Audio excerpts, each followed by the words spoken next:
I don't want to be here anymore. I want to go home. I want to go home.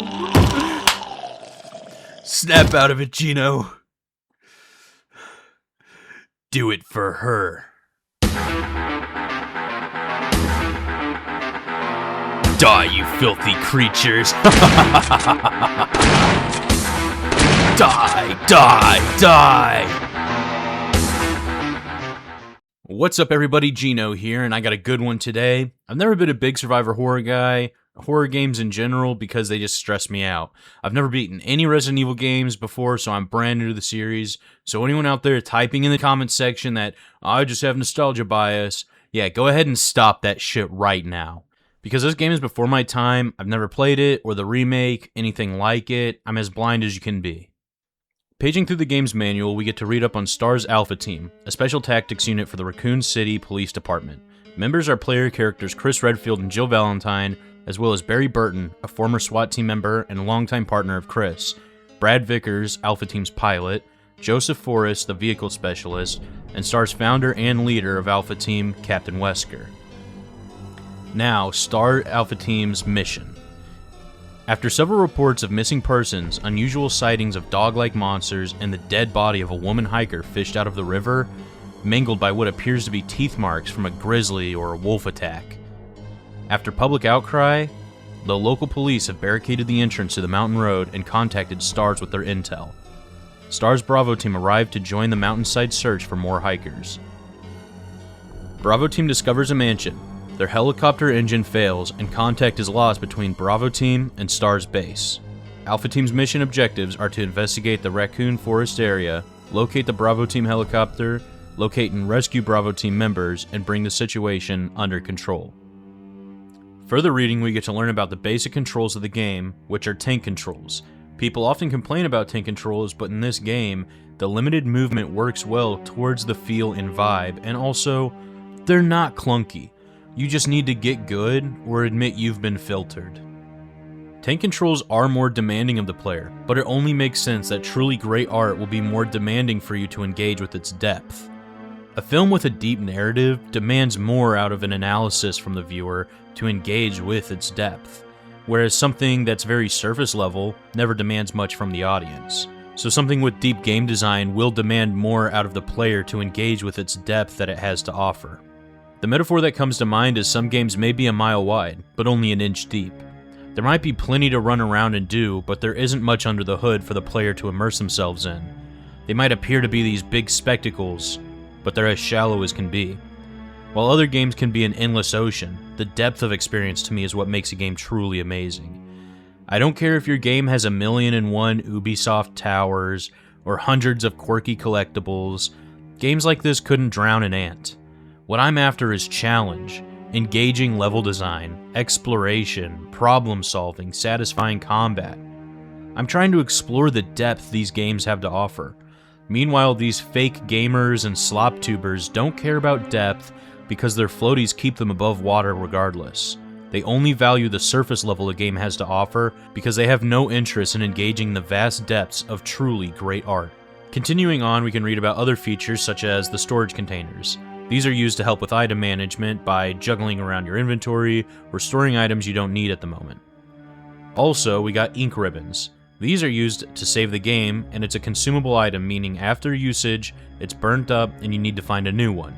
Saving the game is limited, so use them wisely.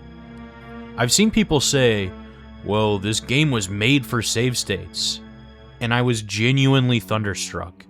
If there is one game out there that should never be save stated in, it's this game.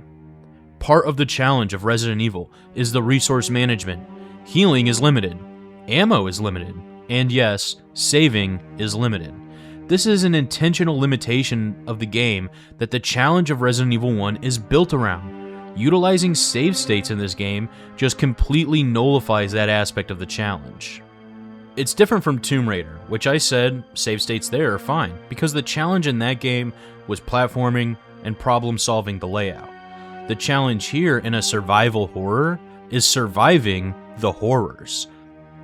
If you save state, enter a room, and run into a zombie because you're playing sloppy, and then just load back to 3 seconds ago, you're cheating the game, and you're cheating yourself. In the PC port of Tomb Raider, you can save whenever, wherever. If Resident Evil wanted you to save state, they'd have a save feature in the pause menu, instead of having you need to run to a dedicated room to use a very limited consumable item.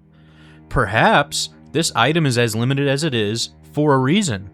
Why don't they just give you 10 ink ribbons in every room? Why don't they just give you 1 ink ribbon that's an infinite use? Do these slop tubers stop to think for a second? No, of course not, because then they'd have to actually get good at the game that they're save scumming their way through.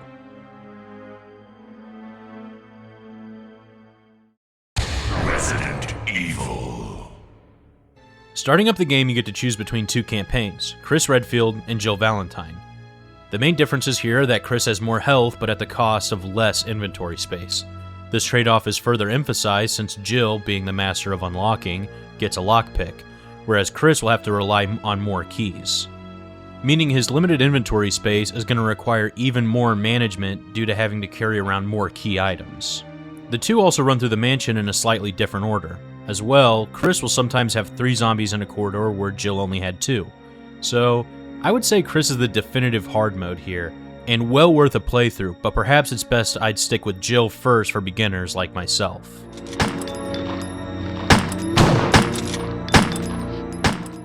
Upon entering the mansion, we're greeted to some real goofy line reading. Stop it! Don't open that door! I absolutely love this, and I was surprised to see most people online agreed. The cheesy voice acting gives this game a real goofy B-movie charm that I just adore.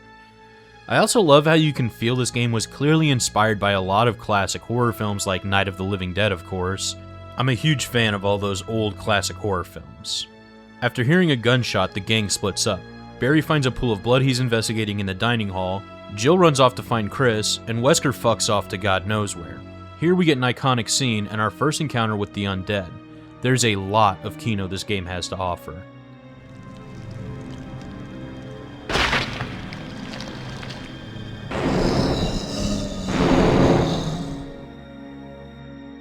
So far, the only 2 weapons the player has are the combat knife and the Beretta. The combat knife doesn't require any limited ammo resource, but at the cost of being close range, and it doesn't do that much damage. It's hard to use the knife since it takes about 5 swings or so to down a zombie, and you can't start hitting them until they're pretty close, and your swing animation is too slow to get all 5 swings off before they hit you. There is a way to cancel the animation by abusing a glitch, but unless you're doing a knife-only damageless run, you don't have to abuse these tricks. I do find them cool, but for a casual run like I'm doing, it's a little try-hard, I'd say, so I'm not going to use them. The Beretta is a pretty decent weapon. It doesn't do that much damage, but you shouldn't feel overpowered in a game like this. After hitting a zombie a few times, they'll fall down, but don't think it's over just yet, because they will get back up, so you better be prepared. Usually after downing them for a second time, they bleed out, signifying that they're dead.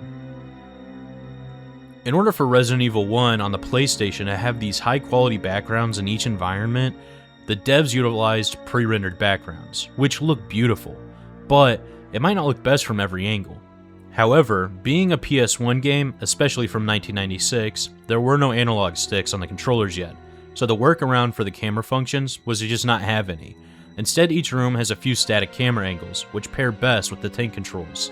Up on the D-pad will always move you forward no matter where the camera's placed, or where it's looking. These camera angles also help with the eerie vibe of the game.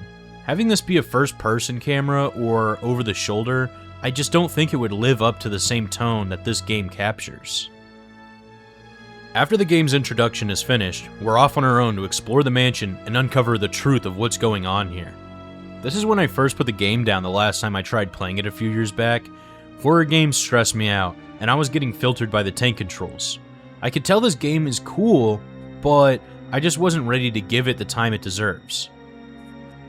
Notice how I said I got filtered by the tank controls? Yeah, pretty much every other slop tuber or gaming journalist would have said, the tank controls are clunky, junky, and outdated. Well, unlike them, I'm not a fucking moron. Tank controls are fine, they have their time and place, and a survival horror game is certainly fitting. As I said earlier, you shouldn't feel badass or overpowered here. Every limitation this game puts you through adds to the experience. If you had super clean movement, like in Kingdom Hearts for example, that game, you can easily run past pretty much any enemy unless you're actively forced to do a specific encounter. If you could do that in Resident Evil 1, that just completely circumvents the entire point of the game. Tank controls are not bad by any means, they just demand more from the player. Having a learning curve in a game, in my opinion, makes me feel like the devs respected me as the player enough to give me a real challenge. If I wanted some baby game, I'd be playing Piglet's Big Adventure.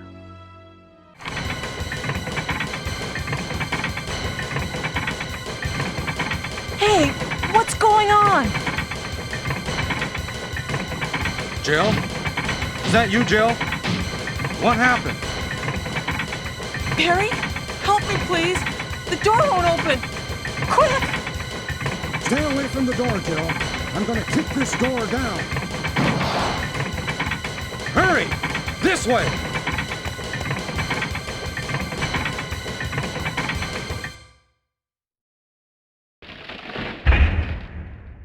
Oh, Barry! That was too close. You were almost a Jill sandwich. Good one, Barry. You little jokester. You're right. Barry, thanks for saving my life. But Barry, didn't you say you're going back to the dining room to do some research? Why on earth are you here? Jeez, Jill, come on, cut the guy some slack. He just saved our lives. I just had something I wanted to check.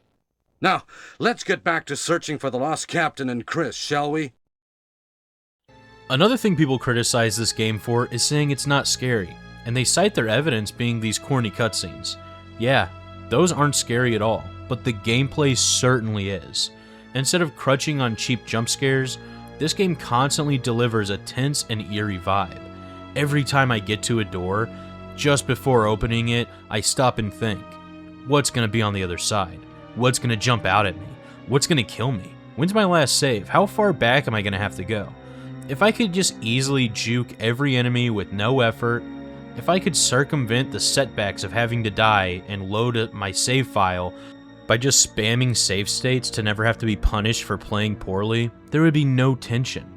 Then when I finally build up that courage to go through that door and cross the barrier of safety and uncertainty, the game toys with you, holding that tension for just a few more seconds as the door slowly creaks open. I can understand someone who's played this game a dozen times and you're getting annoyed by the doors, or maybe, hey, I had a time when I died a bunch and had to keep redoing the same 40 minutes of gameplay because I kept dying. I was being greedy with my healing items, I was being stingy with ammo, I wasn't saving the game with ink ribbons, and I had to keep redoing the same thing. Yeah, the doors got a little annoying there, but for someone who actually gives this game the respect it deserves, they know these door transitions are part of the charm. If you're playing sloppy, you're gonna get punished. This game deserves the effort it takes to actually get good at, and to actually engage with the limitations, engage with the restrictions. That's what this game is. You're playing a survivor horror. You need, the game has to be challenging. I don't understand how these slop tubers can lie to you and pretend these criticisms are valid. This game is structured in different zones, the first being the mansion. This comprises the first third of the game. The layout is very open-ended and can be a bit of a puzzle itself. There's an east wing, a west wing, upstairs and downstairs for the both. Some doors are locked, requiring a certain key. This causes you to run around the mansion searching for items and solving puzzles, as you do your best to avoid the horrors of the undead. It's best to clear any path you're going to be using a lot. If this zombie is always in your way, don't be stingy with your ammo. But if they're a zombie that is never in the way, it's fine to just leave them. You need to find a good middle ground in how loosely or conservative you are with your ammo. Play too loose, and you're going to need to rely on those healing items more. And you might even get punished often for playing too carelessly. The first section of the game can be a bit tough. I found myself having a hard time as I was running low on ammo, I'm running out of herbs, and I feel like I still have plenty of mansion to explore. But heading out onto the balcony, we find Forrest, pecked to death by crows. The crows then attack us too, but reloading the room despawns them so the player can safely pick up the bazooka. Now having a total of 4 weapons, counting the shotgun I picked up earlier. The shotgun's good. It can do more or less damage depending on the range. Up close, you can get a good headshot and it'll insta-kill zombies. I try to do this often to clear a path while doing my best to conserve ammo. The bazooka does serious damage too, but I always save it later in case we start to encounter anything more threatening than a zombie or a hellhound. A lot of these rooms are just look around for what's not part of the pre-rendered background. Anything that's 3D modeled is something the player can interact with. I've heard people say a lot of these rooms are pointless, but that's just not true. Sometimes there's a book that gives you context and story, or perhaps a key item needed for exploring more of the mansion. Sometimes they are just health and ammo pickups, but hearing complaints like this coming from streamers that couldn't get through this game without a live chat telling them where to go, what to do, what items to bring, just screams fake gamer, and that point is amplified with every save state they load. Like this room, for example. I enter it, get some ammo. I see a 3D modeled book, and these doors don't look pre-rendered, so I know someone is in the closet here, so I just leave him be and mind my own business. Heading for the book when... Ah! A black guy! Shoot him! Die, die, die! See what I mean? This room isn't pointless. Yes, that book just gives me context for the story. But how do you not care? Why are you even playing the game if you just don't care? Oh, and the other things I got was ammo. And yes, sometimes it's a bad trade-off. Sometimes you're entering a room and it costs more bullets to kill the zombie than the bullets you're going to get back. But it's part of the game. I do not understand these slop tubers. What's the point of playing the game if you're just going to save scum your way through it and have your live chat tell you the speedrunner strats and tell you which rooms to ignore? You're not engaging with the game design. You're not exploring the mansion. You're literally having a chat walk you through the game, telling you, oh, that's a bad trade-off room. That room doesn't have a key item you need. You're not playing the game. You're fumbling through the game with the help of a walkthrough live chat and save states. It just bothers me because these fake gamers that didn't even really play the game for themselves want to open their fucking mouth and give their opinion on games. It's time for these fake gamers to shut their lying mouths before I shut it for them. After getting the lore dump from the Keeper's Diary, I head on over to the next room.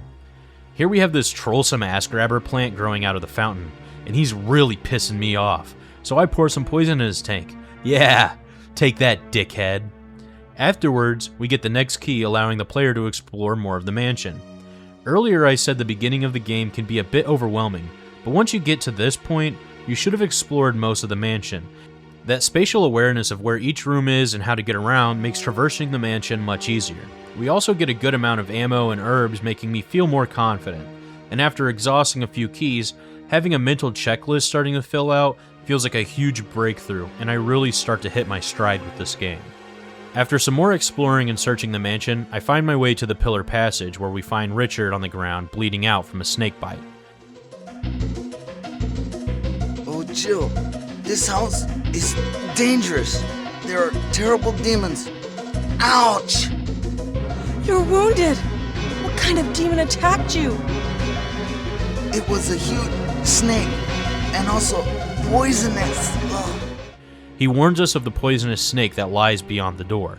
After running back to get him some serum, I head up to the attic and encounter the beast, the first boss of the game, Jan the giant snake. He's fast and will bite you, which inflicts poison. It can be difficult to maneuver around these posts and shoot him with the bazooka since you're a little slow, but there's no reason to kill him here. It's best to just run past him and grab the key items and dip. But he's not that bad of a boss fight. Just be careful to keep an eye on your health because when you get low, he winds up looking like he's about to yawn, hence the name. When he does this, he'll swallow you in one gulp. Game over.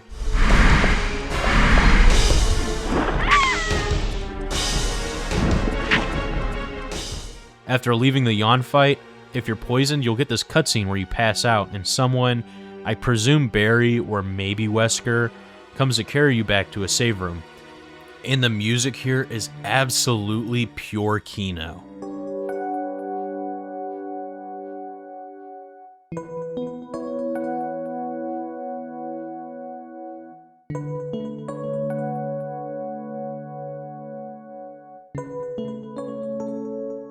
One thing that's cool about Chris mode is instead of running into Barry, you meet Bravo Team's medic specialist, Rebecca Chambers.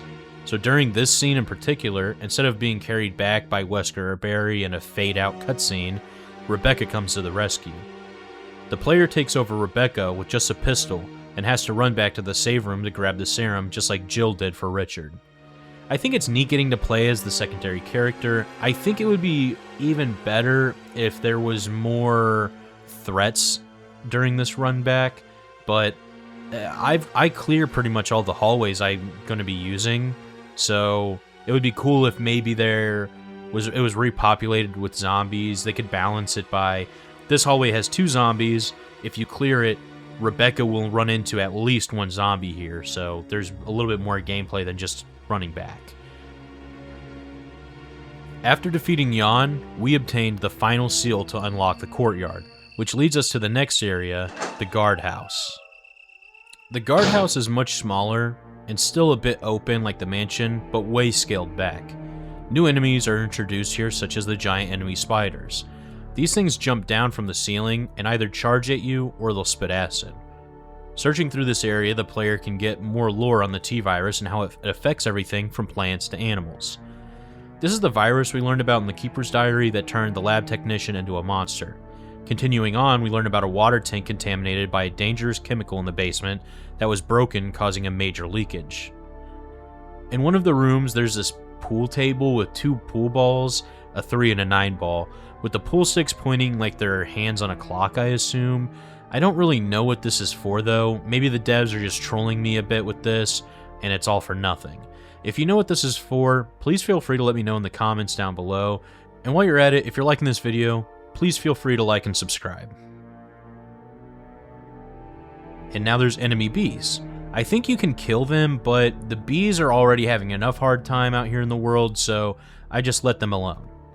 After finding a hidden ladder down to the basement and solving a simple block puzzle, the player finds this door that must be impossible to open since the water is probably 4 feet high, if not higher, meaning there has to be a few thousand pounds of pressure preventing this door from open. Oh, never mind that, I guess. I guess physics aren't a thing here, or maybe I'm just a fucking idiot, who knows. Now inside we can find the water tank room where all the water had flooded the basement. One room is where you can find Plant 42's roots feeding off the chemical water that we're just currently moseying our way through. Making our way to the back of the tank room, the player is greeted with another scary-ass FMV.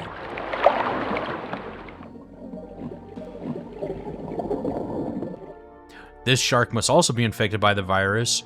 Oh shit! Eat lead, motherfucker!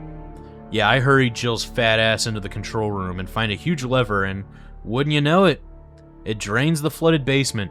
That certainly won't be an issue for some unsuspecting jackass fish.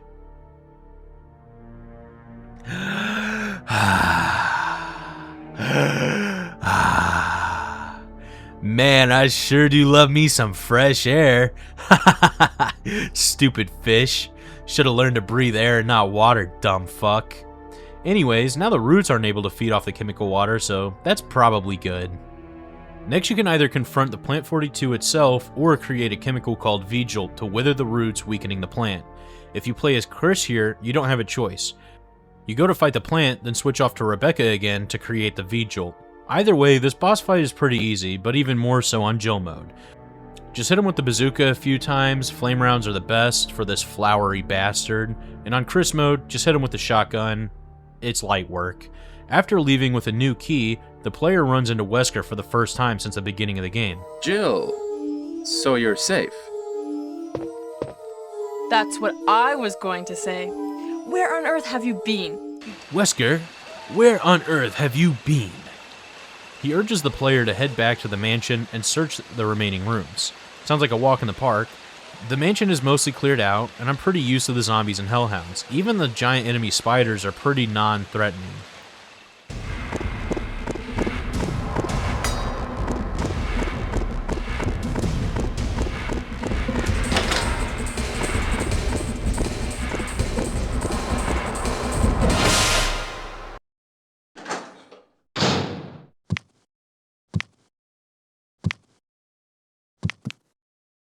But then, as you enter the mansion, now we get a new threat.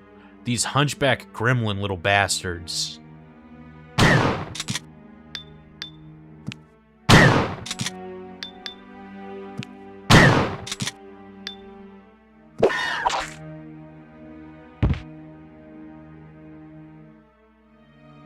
These hunters can be a bit intimidating. They're more tanky than zombies are and can one-shot you by knocking your block off. They're pretty fast as well, which really introduces the tension and fear at a perfect timing. This is the best place for a mid-game difficulty spike as we re-explore the mansion.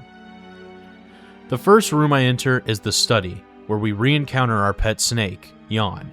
This lighting doesn't do him any justice either. The fight plays out the same here, except you do have to kill him, and there aren't any posts to run behind for cover. Luckily, as Jill, we got the bazooka to make light work of him.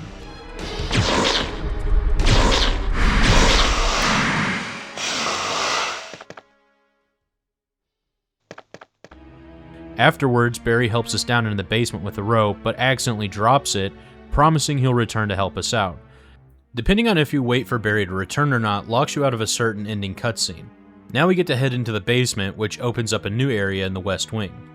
Searching through these rooms, we get to look over to a helipad, signifying where we need to head towards in the future. In the back of the library, the player can find an MO disc, which will come in handy later in the game. It's one of 3 key items needed to help unlock the best ending. I also found the closet Wesker must have been hiding in earlier. Here we find a battery that can be used to create an alternate route to the underground passage. Before heading there, I get the next weapon, the Python. This 6-shooter works the same as the Beretta, but really packs a punch. It kills hunters in 2 shots pretty consistently. The ammo is a bit more scarce, but between the Python and the shotgun, you can easily make do. After placing the battery and changing the water flow, the player unlocks the next area, the underground tunnels. These tunnels you can choose to team up with Barry or go alone. I, of course, choose to go with Barry, where we find Bravo Team's leader, Enrico, where he informs the player that there is a traitor among us, but before finishing his statement, Enrico is shot and the imposter vents away. I think the idea here is you might be suspicious of Barry, but some cutscenes that were trying to lay the groundwork for that didn't really do a good job, like how Barry kept going back to the dining room, and also there's a cutscene you can optionally get in the guardhouse. I missed it, but you get to a door and hear 2 men arguing on the other side. When you go into the room, it's just Barry there and he's got some suspicious excuse. "Oh, I was just talking to myself here." I didn't really pick up on any of this until this point in the game, but I guess Barry was supposed to be a red herring. Those optional cutscenes you miss out on really do a lot of the heavy lifting. The ones I got, like the Jill sandwich cutscene, I wasn't really picking up on, like Barry's going back to the dining hall, but really it's to go off and do his own thing, I guess. I don't know. I wasn't really suspicious of him ever. Continuing through the tunnels, we get to our next boss fight, the Black Tiger, queen of the creepy crawlers. This boss fight, again, is pretty easy for Jill since you got the bazooka with acid rounds. If you're good at the game, you can easily get the spider to be snagged up in the tight terrain due to her wide turn radius. Chris also has a pretty easy time here because he gets a flamethrower for this section, but has to turn it in before leaving. This area is short and sweet and sets up the endgame.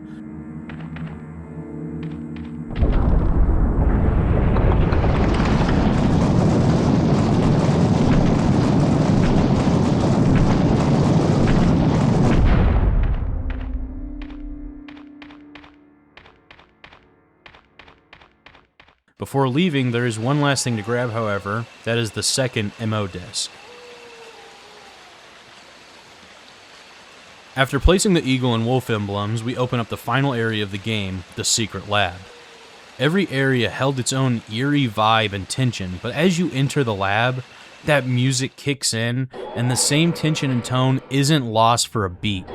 Searching through the lab, we get a letter that's addressed to a scientist named Ada, which clues the player in on codes needed to log into a computer to progress to the area. This is my favorite puzzle in the game, having to decipher this code using a blacklight. I wish there were more puzzles like this throughout the rest of the game, instead of being held back till the end. Heading over to one of the lab rooms, we find some slides and a computer.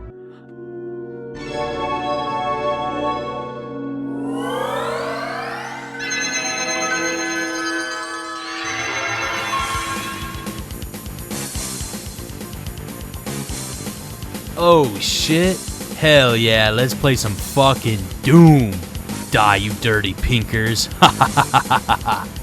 Anyways, as we search the lab, you can find these machines that'll turn MO discs into passcodes.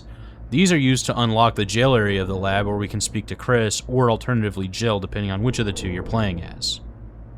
The player can also find more journal entries and also orders that were faxed to members of this lab before it was abandoned.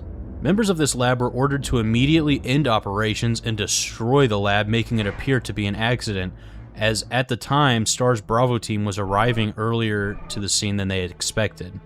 Further orders were to use those members of STARS as test subjects by collecting data on these mutated creatures performing in combat against the trained STARS agents. I like to think that the player's point of view throughout the game was just set dozens of hidden cameras placed throughout the grounds of the Spencer Mansion to collect this data. Every camera angle throughout the game always had the very unsettling feeling that went well with the tone and vibe that the game was trying to achieve, but also I feel like it goes along with this theory quite nicely. Upon entering the visual data room, we get to read up on the security system for the Umbrella Lab. Here we learn that one of the researchers for this T-virus is a man named Wesker. I wonder if he's related to the Wesker we know from STARS. Then, after viewing the slides, we get to learn more about the different monsters we've been encountering throughout the game, as well as one we haven't seen yet, the T-002 Tyrant. Following, we get to see a picture of the bioweapon R&D staff, with one having a stark resemblance to STAR's founder, Captain Wesker. So on top of having to find the traitor Enrico warned us about, save Chris, and get the hell out of here, we also really need to find Wesker to let him know he has an evil twin. After running around to turn on the power before heading down the elevator into the main lab, we run into Barry once more. Let's get going.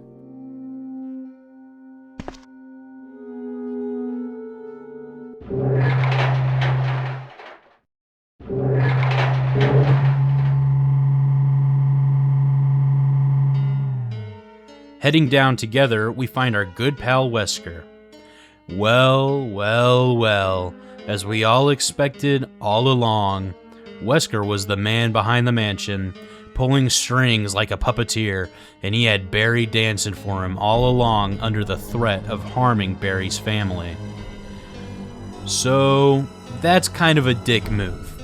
Wesker, if you pull this kind of bullcrap 3 or 4 more times, I'm gonna have to strongly reconsider our friendship, man. And hey, I don't want to have to do that, but this isn't cool, bro.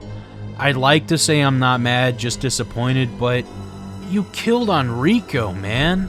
Like, that was just too far, dude. So yeah, I'm pretty friggin' mad. I hate to do this, but you're uninvited to my birthday party. I don't know, dude, maybe next year. I don't know. I need some time to cool off after all this, you know? Anyways, yeah, Wesker explains that Umbrella wanted to destroy STARS to prevent their cover-up from being exposed, but Wesker goes on to say that he doesn't care for Umbrella. He's acting on his own to use Tyrant for his own bidding. But then, oh shit, Barry's back, baby. I knew you wouldn't betray us, Barry. Barry and Jill decide to go and investigate this tyrant as part of their mission as STARS agents. When trying to put an end to the monster, it awakens and we have our boss fight encounter, the Tyrant. Honestly, this fight is pretty easy, not much for an ultimate bioweapon. I guess it's a good thing we got to him before he was completed.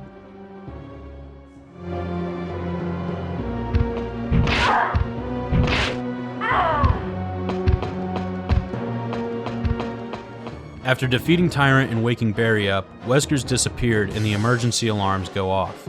It's time to get the hell out of here. But first, I return to rescue Chris from his jail cell. I don't know what he did wrong, but he's promised he's learned his lesson and won't do it again, so I let him out. We make it to the heliport when the self-destruct system begins. 3 minutes counting down, the player heads to the roof to signal for Brad, the pilot. After using a flare to signal to him, the Tyrant returns for one last showdown.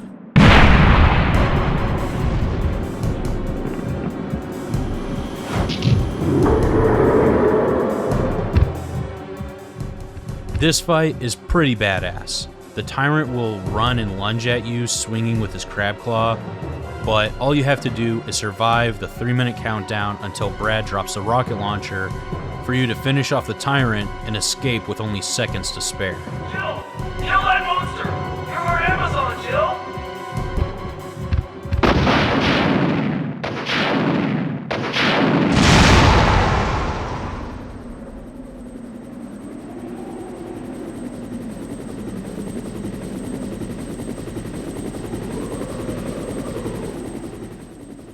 Here's where you get your ending.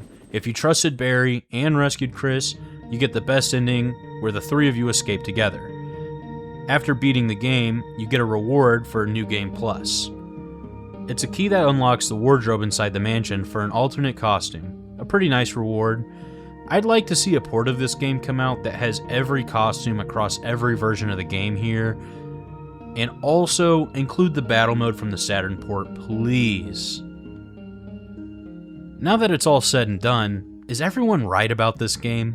Does the remake nullify the original? Should RE enjoyers skip this version? Is this game outdated?